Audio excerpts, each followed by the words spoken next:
Je voudrais commencer par vous dire que l'État des Comores est un petit État insulaire qui se trouve dans l'océan Indien, dans le canal de Mozambique, au nord de Madagascar. Composé essentiellement de 4 îles, dont malheureusement la 4e île, Mayotte, se trouve encore sous occupation française. Évidemment, nous avons lancé ce plan ambitieux par la création d'une première aire protégée que tout le monde connaît maintenant au nom de Parc marin de Moélie. Et nous envisageons créer d'autres aires au niveau des 3 autres îles pour aller dans la stratégie que nous dénommons le plan de développement écotouristique du pays. Donc, il s'agit d'une volonté politique devant des défis énormes au niveau du pays, d'abord de pauvreté, de vulnérabilité, et vous n'êtes pas sans savoir que la question de changement climatique est vécue par les Comoriens au jour le jour. Ce n'est pas une question future, mais c'est déjà devenu une question de vie ou de mort, puisque la population ressent au jour le jour l'élévation du niveau de la mer. Malgré tous ces problèmes, nous sommes convaincus que c'est par cette politique de création d'aires protégées, tant au niveau marine comme au niveau terrestre, que nous allons pouvoir répondre aux besoins futurs de notre pays, parce que nous sommes convaincus que l'unique voie de développement de notre pays reste dans le développement du tourisme, et plus particulièrement l'écotourisme.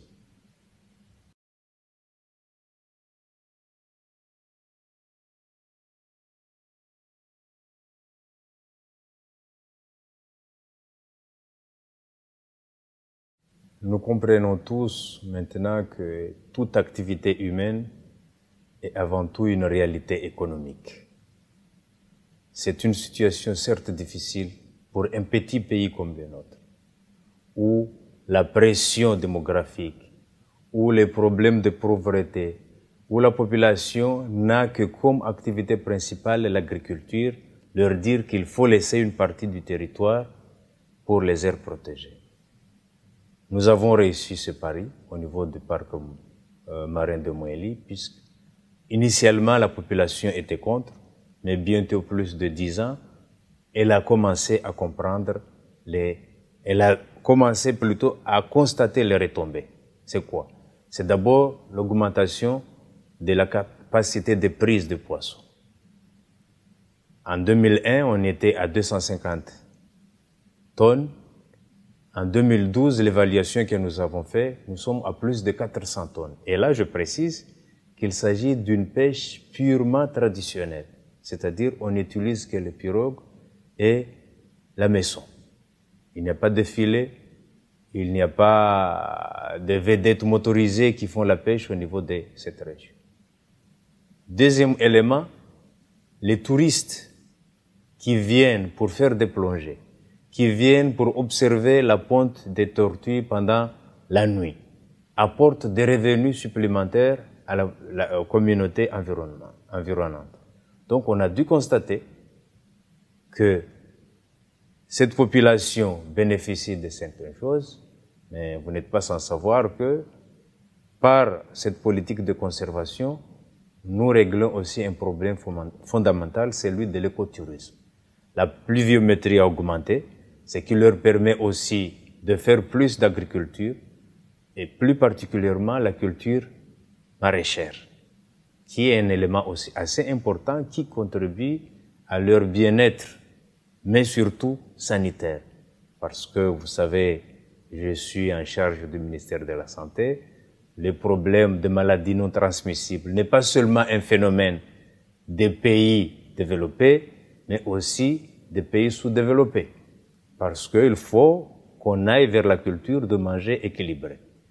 Donc, nous avons l'intime conviction qu'avec cette réussite au niveau du parc marin, nous allons pouvoir convaincre les autres populations des environs des autres aires protégées, à comprendre que ces aires protégées vont contribuer au développement de nos ressources de revenus par l'arrivée des touristes, mais aussi à notre bien-être sanitaire, parce que l'homme qui vit dans la ville doit bénéficier aussi à un certain moment d'un certain repos, des moments de loisirs.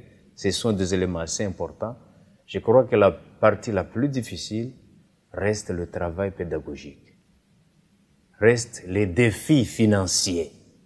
Parce qu'au-delà de la volonté politique, il faut aussi des moyens financiers pour pouvoir réaliser ce rêve.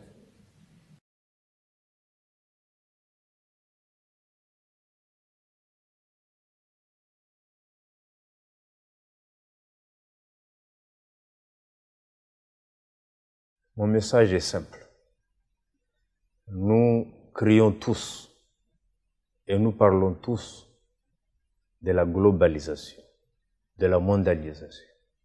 Et on sait la vulnérabilité des petits États insulaires, où je dirais que nous subissons les conséquences de l'industrialisation extrême des pays développés. Il faudrait qu'il y ait une contrepartie. Puisque je le dis ici, si cette tendance continue, les Comores, comme les autres petits États insulaires, deviendront les premiers réfugiés climatiques. Donc, par rapport à cela, j'invite le secteur privé, comme les organisations internationales, à venir nous appuyer dans ce grand rêve, dans cette grande volonté politique de prendre plus de 22% de notre territoire, tant terrestre que marin, à créer des aires protégées. C'est pas le bien-être seulement du peuple comorien, mais de la communauté internationale. Le parc marin de Moélie, il y a les pays, les scientifiques de la région, qui viennent des pays européens, plus particulièrement la France, pour faire leurs études au niveau du parc marin. Déjà, c'est une contribution. Et d'ailleurs, je voudrais saisir cette occasion pour dire que nous évoluons vers la saisie ou faire une requête auprès de l'UNESCO pour que cette région du parc marin soit déclarée patrimoine mondial. Parce que nous avons eu à le dire hier, et je le répète ici, que parmi les aspects les plus positifs que nous avons pu réaliser, c'est pas seulement l'augmentation de la capacité de capture, mais aussi on a vu revenir, on a vu apparaître d'autres espèces qui, il y a des années, on les considérait disparues. Maintenant, comme les conditions climatiques, comme la pêche, dirais-je, sauvage ou illégale qui a été effectuée, n'est plus effectuée, on a vu d'autres ressources, d'autres espèces, revenir, ce qui est un élément assez important et qui constitue un aspect assez important pour la recherche scientifique, mais aussi une grande découverte pour les touristes et plus particulièrement ce que nous appelons les tortues vertes, qui sont d'une très grande espace.